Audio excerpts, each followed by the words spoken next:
guys, and welcome back to another review. So tonight we are doing a brand new Ozzy Osbourne documentary that came out on Paramount Plus just today, I think. No Escape from Now. Now, fair warning, it is a rough watch. Not because it's bad, it's not. It's actually really, really good. But just, there's so much heart-wrenching shit in it that just tugs at your heartstrings in the worst way, because it's so raw and so brutally honest that it just it hurts to watch. And it's a 2 hour long documentary, so it's not even like a quick little jaunt. Oh no, it goes in depth. So basically it starts in 2018, I believe,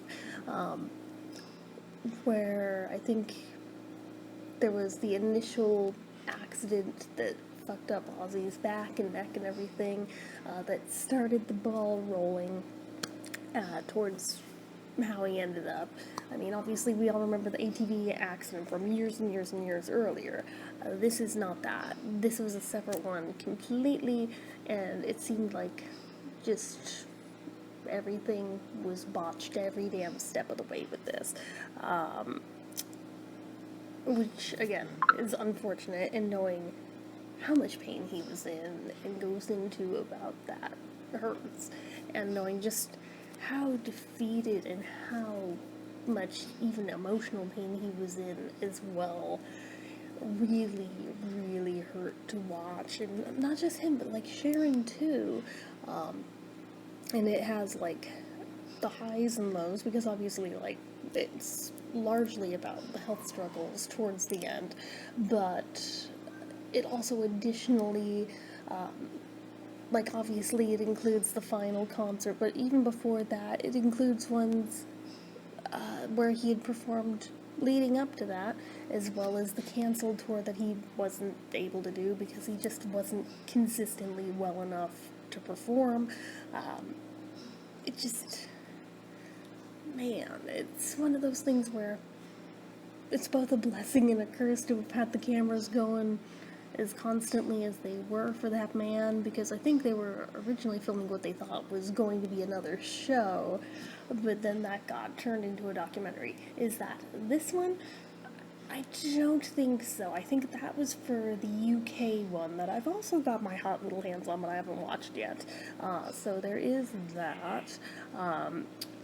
But anyway, hold on.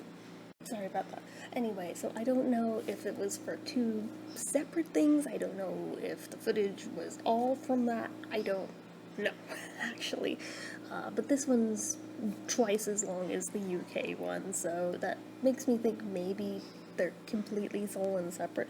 I don't know. What it does seem like is that this documentary is definitely a companion piece to the book that also came out today, Ozzy's final book, which, I mean, I think it was already completed by the time he passed, so there's no posthumous thing added to it or anything. I did check. I did check. But no, I think it was already completely, totally done. I had that pre-ordered before he even died. I think I had it pre-ordered before the Back to the Beginning show, actually, but that's neither here nor there. But yeah, this one seems to really be a companion piece to what this particular book is. So, like I said, it's definitely an emotional watch. I know at least two people who had to just tap out. They couldn't do it. It was too much emotionally for them to handle. I managed, but it was just like, damn, that hurts to watch. But at the same time, it's incredibly brave that he let the cameras in to film him in that state, for the good, the bad, the ugly, all of it, and that he was willing to be that raw and that honest, and Sharon too, for that matter. It offers more insight, and it's one of those things where it's both cathartic, but at the same time heartbreaking, to watch your heroes literally withering away in front of you on the camera over the course of the documentary, and you know exactly how it ended up. And I mean, it does even end with literally shots from like that funeral procession, and that is all you get glimpses of here, just like we did at the time. It's only of the procession, not of the actual private event. I wouldn't expect them to release the other, to be honest. But yeah, it just because something's hella emotional doesn't make it bad. Like I said, to the contrary, I feel this was a very, very well put together documentary. I feel it was incredibly powerful and honestly just really an important look at aging as well as just degenerative disease, what it looks like to watch your loved ones slip away in front of you. It touches on a lot of stuff that I feel like, yes, we're interested because it's Ozzy, but on the other hand, I think we all relate to these themes in our own lives as well, which also adds to it being so powerful of a watch as it is. So I give it a 5 out of 5. It's definitely worth the watch if you are in the headspace to handle watching it. I was fine watching it, but like my dad, he could not hang with it. He tapped out about halfway through and just couldn't understand why my mom and I would put ourselves through watching that. We're like, well, we're enjoying it. Even he's like, you're crying. I'm like, yeah, but at the same time, we're still enjoying watching it. Just shut up. But like, he doesn't get it.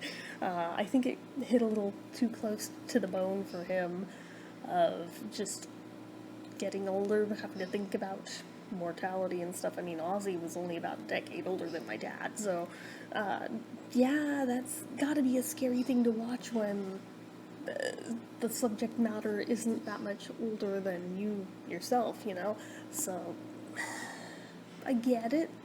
I definitely get it, but it just, I appreciate it for exactly what it is and for exactly what they were trying to do with it. I think it was really important that this was made, because it also answers just a lot of questions that I think people were wondering about that maybe hadn't been following his story as closely as, you know, some of us had been for years leading up to it.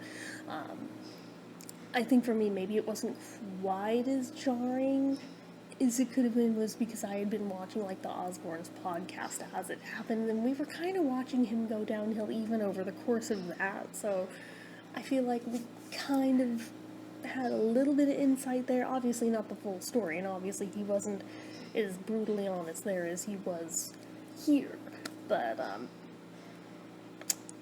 yeah, it's just, like I said, it's an emotional roller coaster to watch, but at the same time, it is also a very poignant and very beautiful, like, fitting farewell to him, as well as, you know, the final show, obviously. But as far as documentaries go, I think this one was really well put together as, like, the final chapter of Ozzy, because yeah, there's Ozzy the showman, but then there's also John Osbourne the man, who was the one going through all of this. So it's important to both make that delineation, but also be aware of both halves of that, as much as they are willing to let us in and be a part of that. They didn't have to be public with any of this. They chose to be, because they know damn well how much Ozzy meant to all of us. So again, I think it was a beautiful thing that they did create this, but just make sure you are in the correct headspace to receive it if you do decide to watch it. So anyway, that is it for this one, guys, and as usual, you know what to do. If you like this video, go ahead and give it a like. If you're not already and you'd like to be, click subscribe, hit that notification bell icon so you never miss an upload, leave comments down below. Make sure you're following my social media accounts, my Facebook fan page, my Twitter, my Instagram, my eBay, my Reddits, everything and more is all down below. And if you'd like my new hero on this channel and you'd like to help support it, the donation link, as always, is down in the description. Get your name on the end card for a month from the time of donating. Anyway, guys, till next time, see ya.